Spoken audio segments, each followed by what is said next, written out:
Galnet News Digest, 1st of October 3305. We read the news so you don't have to.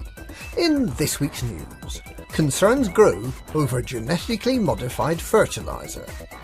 An aviary in your cockpit. Feng Shui restored. The Galnet letters page. Concerns grow over genetically modified fertiliser. The Interstellar Association for Agriculture has again expressed concern over the sale of Rockforth Corporation's EX7 fertiliser in the Reedquat system. The fertiliser has been flying off the shelves, in part due to Rockforth's unusual marketing strategy, which involved selling its product at a massive loss. Many agricultural systems are reported to be awash with this new fertiliser, which has not yet been granted official approval amidst concerns over its safety. Rex Whitlock of the Rockforth Corporation dismissed concerns, suggesting that the worst that could happen was that the top couple of hundred agricultural worlds might have to halt production for a few decades while their soil was decontaminated, and that in any case famine is a highly lucrative economic state. So stop whining and be grateful. An aviary in your cockpit. In a forlorn attempt to get the Ark's currency moving, the Bank of Zeonce has paid for the development of several ranges of interesting new interior decorating options for the demanding pilot's cockpit. This week sees the release of a range of pot plants, including aloe, a cactus plant, and brain trees.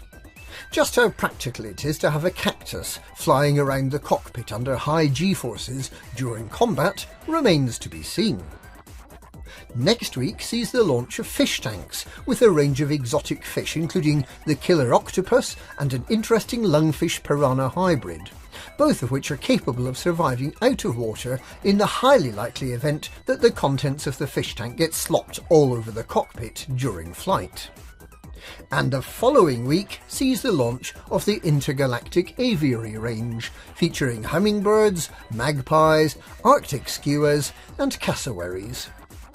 The new cockpit interior decoration range guaranteed to make flying your spacecraft a whole lot more interesting.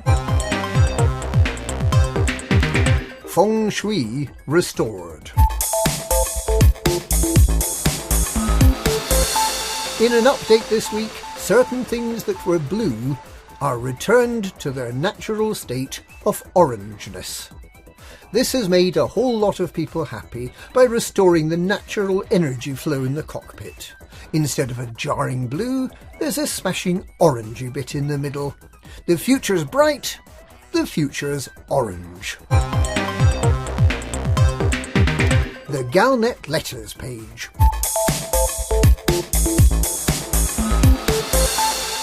1,500 satisfied readers have written into Galnet News Digest to express their support and to offer their help in making it even better. Amongst the offers of help, one happy customer suggests that in order to avoid yet another broken issue of the digest, that there should be a 2-week beta testing period for each edition, during which the readers could submit suggestions for rewording the articles. At the end of the testing period, the final and error-free version of the news bulletin would be issued to a grateful public.